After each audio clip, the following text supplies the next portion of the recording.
Hello, everyone. When we think of Genghis Khan, what comes to mind? One of history's greatest conquerors, the man who built the largest contiguous empire the world has ever seen, a warrior on horseback who swept through Asia and Europe like a storm. But have you ever wondered, while Genghis Khan was conquering the world, who was holding down the fort? When he was away on campaign for months, even years at a time, who was running this vast empire? Who was raising the children, managing society, ensuring the army had supplies and reinforcements? The answer lies with a woman history has almost forgotten. Her name was Börte, or in Sino-Vietnamese pronunciation, Borte Ujin. She married at 17 to a young man she barely knew. At 45, she became the first Khatun, Empress, of the great Mongol Empire. Between those two milestones lay 28 years of countless challenges, sacrifices, and silent conflict. Today, we're going to explore the story of this extraordinary woman. And trust me, her story will make you rethink what power really means. Chapter 1, Youth, a Fateful Betrothal. Before we talk about Börte, we need to understand something. 12th century Mongolia wasn't like any feudal society you've ever known. While most medieval women were confined to their homes, barred from participating in important affairs, Mongol women, they rode horses across the steppes. They hunted with bows. They herded livestock alongside men. Take this example. Genghis Khan's mother, Hoylan, was called Mergen in ancient Turkic. What does that mean? Skilled archer? A woman recognized for her marksmanship. That was 12th century Mongolia. Against that backdrop, Börte's story begins. When she was 10, her father, Dai Sichen, arranged a betrothal with another clan. The Maoyi's future groom, a 9-year-old boy named Temüjin, who would later become Genghis Khan. According to tribal custom, Temüjin stayed with Börte's family for a while so the two children could get acquainted. But then tragedy struck. His father was poisoned. Temüjin had to rush back to help his mother and siblings, and so they were separated. 8 years passed. In 1178, a young man rode down the Kelerin River on horseback. He was searching for a girl he'd met 8 years before, the girl his father had promised him. When he found Börte again, Temüjin was no longer that 9-year-old boy. He was a 17-year-old determined to build a future. Börte's father agreed, and so they became husband and wife. Börte and her mother returned to the yurt, the traditional home of Temüjin's family. It was the beginning of a marriage that would shape world history. But the happiness didn't last long. Chapter 2.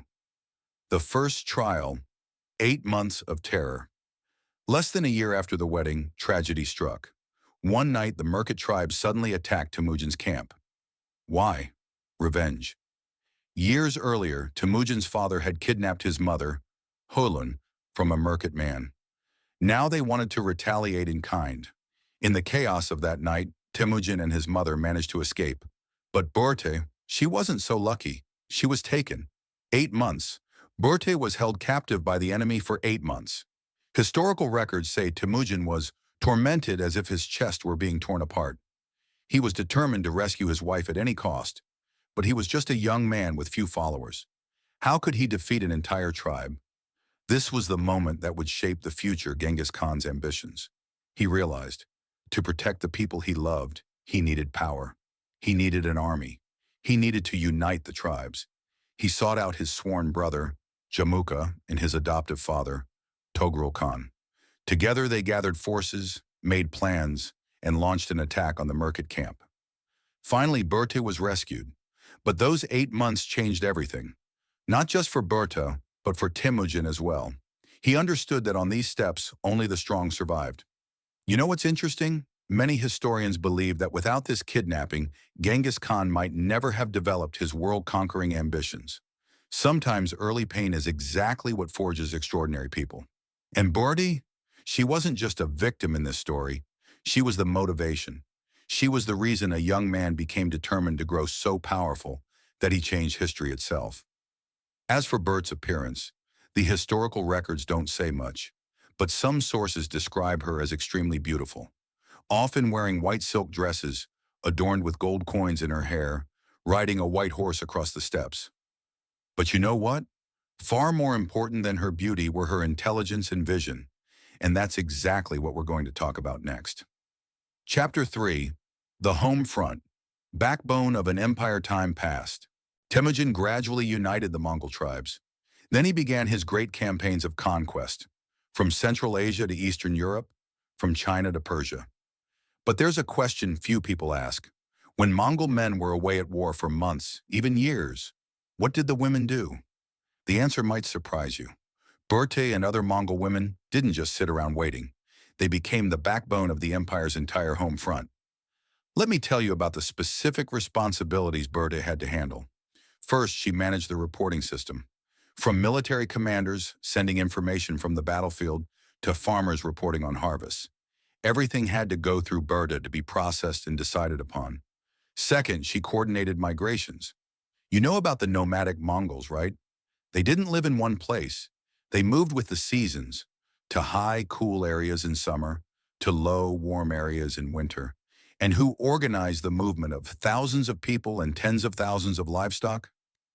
Börte. She had to decide on routes, timing, and assign responsibilities. Third, she was the official host. Foreign envoys arriving? Börte received them. Merchants wanting to trade? Börte made the decisions. This wasn't simple work. Every decision affected the empire's diplomacy and economy. Fourth, she raised the children, not just giving birth to them, but educating them to become future leaders. Her sons would later inherit the great Mongol Empire. Fifth, she mediated disputes.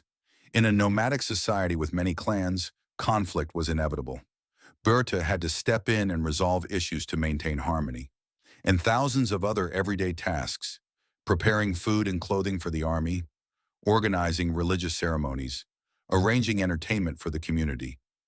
But there's more.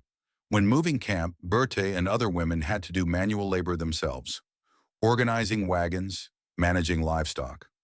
Upon arrival, they were the ones who erected the tents and set up the yurts. Imagine you're the CEO of a multinational corporation, but you don't have email, no phones, no modern management systems. Everything relies on word of mouth, messengers on horseback, and your ability to make quick decisions. That was Börte's job. And you know what?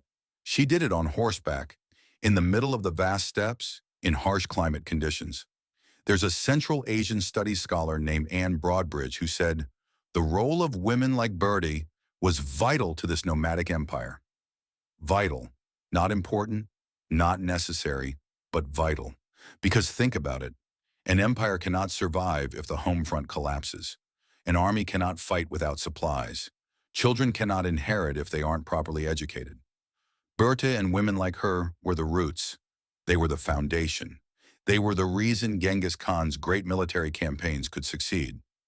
Many people think that standing behind a successful man is a minor role. But ask yourself, without a solid home front, how can there be a strong front line? Börte didn't wield a sword on the battlefield, but she held together an entire nation. Chapter 4. Advisor in the Shadows. But Börte didn't stop at managing the home front. She was also an advisor, counseling the most important political decisions Genghis Khan would make. There's a very famous anecdote I want to tell you. In the early years, Temüjin was allied with Jamuka, the sworn brother who had helped him rescue Börte. The two fought together, rose together. But over time, this relationship began to crack. Jamuka became increasingly ambitious, wanting to compete for power with Temüjin. Many people advised Temüjin to be patient, to maintain the relationship for the sake of brotherhood. But Börte, she saw right through it. She advised her husband, break away from this alliance. Jamuka will become a threat. Genghis Khan listened to his wife. And you know what happened next. Not long after, Jamuka actually turned against Genghis Khan. If he had still been in a close alliance with Jamuka, the consequences would have been far more catastrophic. Börte's decision indirectly saved Genghis Khan's life. What does this tell us? It tells us that Genghis Khan, the most powerful man in the world at that time, had absolute trust in his wife. He didn't just listen to her about household matters, but about the most important political and military decisions. And that trust wasn't without reason.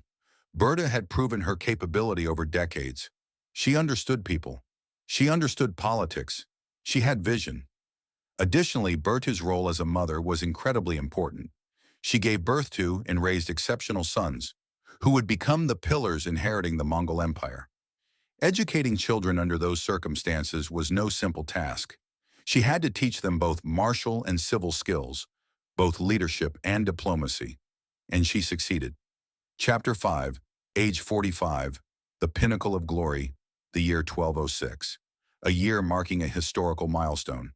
Temüjin had completed the unification of all tribes across the Mongolian steppes.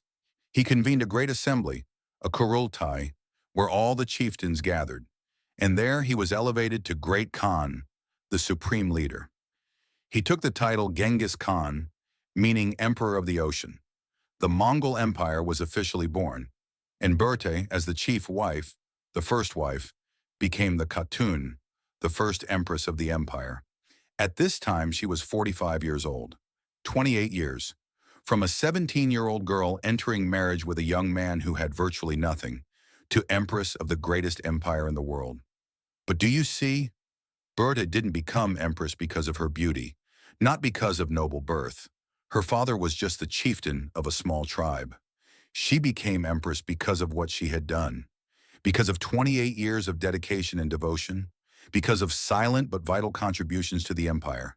She earned that position, and that's the true meaning of power. Börte's story doesn't end there. She paved the way for many other Mongol women to rise to positions of power. Temüjin, the second Khatun, served as regent of the entire empire from 1241 to 1246 after her husband died. She ruled an empire stretching from Eastern Europe to the Pacific. Or Khatun, Genghis Khan's great-great-great-granddaughter, known as the fiercest female warrior in Mongol history. She challenged male warriors to wrestling matches and no one could defeat her. These women inherited the legacy Börte left behind. But for us today, what does Börte's story leave us? I think there are 3 important lessons. Lesson 1. Silent strength is still strength. Börte didn't wield a sword on the battlefield. She didn't stand in the spotlight. She wasn't celebrated in epic poems, but she held together an entire nation. She was the foundation for great military achievements. Not everyone needs to be prominent, to be noticed, to create great value. How many of us are working behind the scenes, in our families, in our businesses, silently like Börte? They deserve far more recognition. Lesson 2. Capability, not gender, determines position. Even in the 12th century, in the Middle Ages, the Mongols knew how to value women's talents. Börte was respected not because she was Genghis Khan's wife, but because of what she accomplished, because of her real capabilities. And let me ask this question. We're living in the 21st century with all our advances in civilization. Are we actually regressing compared to 12th century Mongolia when it comes to recognizing talent, regardless of gender? Lesson 3. Behind every great success is silent sacrifice. History glorifies Genghis Khan. Books, movies, legends, all celebrate him. But Börte, almost completely forgotten. Yet the truth is, without Börte, would there have been a Genghis Khan? Without a woman holding down the home front, could he have conquered the world? What's the message here?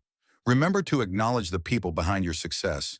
Parents who raised you, teachers who educated you, colleagues who support you at work, a spouse who shares life's burdens. They may not be on stage, but without them, you couldn't be standing there. Börte, a name few people know. But remember this, history is written by those who wield swords, but empires are built by those who keep the home. Becoming empress at 45, not because of luck, not because of favoritism, but because of 28 years of dedication and devotion, 28 years of silent sacrifice, 28 years of unceasing contribution, and perhaps that's the true definition of power. Power isn't something someone hands you. Power is what you create with your own hands, through what you do, through the value you bring. If today's video made you think, made you look differently at the silent contributors around you, please like and share so these meaningful historical stories can reach more people.